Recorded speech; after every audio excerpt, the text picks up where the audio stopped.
Internet, this is TheStabbyBrit, and today's topic caught me somewhat off guard. For you see, I made the appalling life choice of sitting down to watch a video by Extra Credits, and within minutes I was left in a fit of apoplectic rage. So I knew I simply had to make a video response. And here is the video in question. Extra Credits defending the immoral, indefensible practice of selling drugs to toddlers. So let's jump on in and allow Extra Credits to tell us all why we should be thankful to the companies that exploit us at every turn. We should probably at least consider the potential consequences of what we're asking for. Good idea, Extra Credits. And before we do that, I'd like to consider the ramifications of asking for legislation against something like, say, cigarettes. You know, all the terrible things that happened as a result of demanding the government step in and regulate the cigarette industry. Rules like, we're no longer allowed to sell cigarettes to children. We're no longer allowed to buy cigarettes on behalf of children. Cigarette companies are no longer allowed to advertise to children. Cigarettes must now clearly display labels warning that they are bad for your health, and you're no longer allowed to smoke in locations where your secondhand smoke may cause discomfort, inconvenience, or medical harm to those who do not share your pastime. Oh, how tragic. Truly, this is an example of terrible government overreach that is unforgivable, and this is why it's perfectly fine for Star Wars Battlefront to charge £3,000 for a 12-year-old to play as Darth Vader.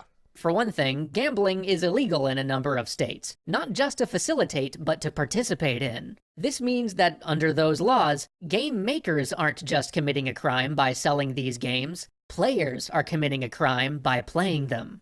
Yes, and here in the United Kingdom, Northern Ireland considers abortion to be illegal. So, obviously, that means abortion should be illegal in all of the United Kingdom, right? Because just because parts of the country have it wrong, that means the entire country has to have it wrong as well. That's not how this works, you fucking numpty. I'm pretty sure that when little Timmy the 9-year-old boy gets a charge of a felony offense for downloading and playing Star Wars Galaxy of Heroes, the law is going to change pretty fucking fast. And the idea that the companies that are responsible for this crap should go unregulated and unpunished until we have every possible little pothole filed away is utter nonsense. After we've hit these practices with a banhammer, I guarantee your side examples will not stick. After all, this is written with real-world gambling in mind. One could conceivably download an app from the iStore that contains gambling. One does not accidentally walk into a casino and put money into a slot machine thinking you're making a collect call to your Aunt Jemima in Albuquerque. Lee has also suggested that games with loot boxes be treated like gambling machines and be restricted to players 21 and up. Which, look, before we decide that somebody under 21 can't have access to a piece of art, you had better have very good data to show that that art is going to do lasting harm. And this is the point where I was sent into apoplectic rage. Extra Credits. Are you seriously telling me that you consider Star Wars Gamblefront 2 a work of art? Are you telling me that you consider Final Fantasy All the Bravest a work of art? Are you seriously telling me that being able to buy orcs in Shadow of War or having loot boxes fall onto the beaches of Normandy in Medal of Honor is an artistic choice rather than a blatant cash grab move? Are you fucking serious, mate? What fucking planet are you living on? If there was anyone who had any doubt as to where the true loyalties of these bumblefucks lie, it's been laid bare here. Because yes, folks, if we regulate loot boxes to stop games like Battlefront 2 or All the Bravest being made, then we're going to lose games like The Witcher 3 because there's no fucking difference between expansive, story-driven, immersive and artistic DLC and a fucking pay-to-win loot box. When I was growing up, people used to have bumper stickers that said, "I buy music from minors," because the US government briefly tried to prevent anybody under 18 from buying music with explicit lyrics. Nice fallacy you've got there, mate. Because yes, People using swear words is completely the same thing as encouraging kids to fucking gamble. I mean, I remember when I was growing up how the government said cigarettes are bad, yet my parents kept providing me with boxes of cigarettes. I remember the government telling me that gambling was bad, yet my parents would drag my prepubescent arse into a casino every weekend so I could lose all my pocket money. These things are entirely the same. That whole endeavor was absurd, and saying that nobody under 21 can play Overwatch because it has loot boxes in it is, to me, just as damaging. Well, boo fucking who? Maybe Overwatch will have to find a way to earn money that doesn't revolve around gambling. I mean, heaven for fucking bid. They just sell you the skin you want straight up for a reasonable sum. You know, Little Big Planet, do you remember that game? That had skins for about 79 pence a piece, and I shudder to think how much money I blew on that title. If I were to boot up my character now, I would find dozens of skins that I have never even used, but I bought them just to say that I owned them. And you're suggesting that companies can't earn money without using illegal, immoral gambling. You can get fucked, sir. You cannot sell your Overwatch skins back to Blizzard or your Madden players back to EA, which, at least in the eyes of the law, as I understand it, meant that they didn't have real-world value. And this is obviously bullshit, given the fact that the UK gambling agencies have been looking into skins gambling online. Clearly, people are willing to pay large sums of money for cosmetic skins in games like CSGO or PlayerUnknown Battlegrounds. These things do have real-world value. I mean, for God's sake, all you have to do is Google WoW Gold and you will find people selling World of Warcraft currency for real money. Digital items do have monetary value. This effectively made your purchase of a loot box or a booster pack less like placing your chips on red and more like buying a raffle ticket. Raffles are a form of gambling, you fucking idiot. They just have special exemptions under the law. Jesus Christ, you really didn't put any effort into this video, did you? Raffles are given exemption under the law because their purpose is usually for charitable fundraising.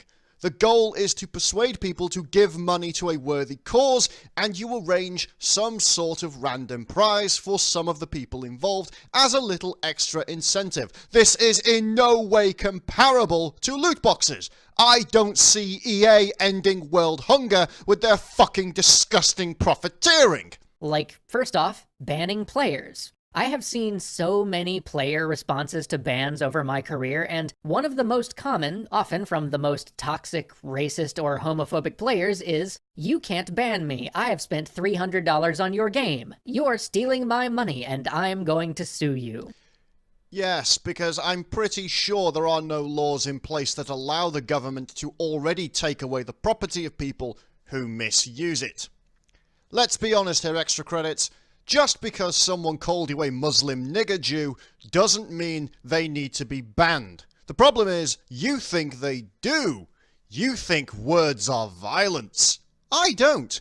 I think this is why the mute button was invented. And you know what else? If these companies are so fucking concerned that they're not going to be able to ban people from their servers because these people have invested so much money into the game, maybe, just maybe, they can stop monetizing multiplayer experiences and make some fucking single-player content for a change. And just to be clear, the worst case scenario, the absolute worst case scenario, is they would just have to refund some or all of what these people have spent. I've not looked into this, but I'm pretty sure that if you buy a lifetime season pass to a sporting venue and then you turn up and start throwing feces at people, they will give you a lifetime ban and you can fucking swivel for the cost of that ticket. That logic will apply just as much in the virtual world as in the real world. And what about shutting down servers? Once non-transactable digital goods have monetary value, how do you handle closing down a game's server? Do you have to give all the players their money back? Could somebody sue to stop you from shutting the server down? Wow, I have to give you credit, extra credits. You're making this legislation sound better by the minute. You mean that we might be able to actually sue companies that try to shut down servers? You mean we might be able to force them to allow us to have our own private servers of games they no longer want to support?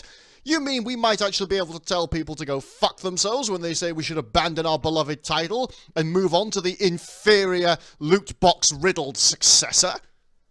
Excellent! Bring on the legislation! I want to have my own private server of some obscure FPS game that only me and 3 of my friends still play, thank you very much. And what about rollbacks? Let's say a dupe exploit is found in your game, and players are duping gold left and right, just destroying the in-game economy and making the game experience miserable as a result. But if gold can be purchased in your game, if you erase all of that gold that people acquired unfairly, are you liable for it? No, because by your own fucking admission it was acquired illegally. What you are suggesting is akin to saying that somebody can sue a company because they wouldn't accept a forged banknote. Do engage the brain for something other than corporate shilling for a moment. Every monster in an RPG has a random drop rate for goods, which essentially... A loot box you didn't pay real-world money for, you obfuscating mongoloid. You purchased a game. You purchased the entire game. If you paid $60 for an MMO, you get everything in it, including all those walking loot boxes. We are not talking about purchasing a finished title which contains some RNG. We are talking about purchasing additional gambling mechanics. Look, it's very simple. It's so simple even a child can understand it. If you purchase a game of Monopoly, you have not bought a personal casino. You have purchased a title with random elements, with random in-game rewards. But you have not purchased a fucking slot machine. Almost every game of every kind contains some element of random chance. This is not what we are railing against. We are railing against the fact that items with real, tangible value, be that monetary or psychological or personal, are being paywalled behind these randomized systems just like a fucking slot machine does. Why will you not address this honestly? I know that seems like a silly question, but it does provide companies an easy way to circumvent loot box laws. Yes, we are aware of these things. They are called sweepstake parlors. These are examples of people trying to bypass gambling laws by claiming they're not gambling. You're purchasing a product that is completely useless and nobody actually wants, for the chance to gamble. It doesn't fly. People can see through your bullshit and the law can stamp down on you regardless. Once again, you are arguing that because the companies that make money from illegal gambling will attempt to circumnavigate laws to prevent illegal gambling, we shouldn't be making laws to prevent illegal gambling. How arse-fucking backwards can you possibly have this? You know what? I'm done. I can't even get to the end of this fucking video. I'm that disgusted by it. Extra credits. Please go shove a cactus up your arse and then somehow find extra space for a blender. You sicken me. TheStabbyBrit, off to find a game that doesn't expect me to pay £300 for a 1 in 30,000 chance of having a cosmetic item to add to my multiplayer character.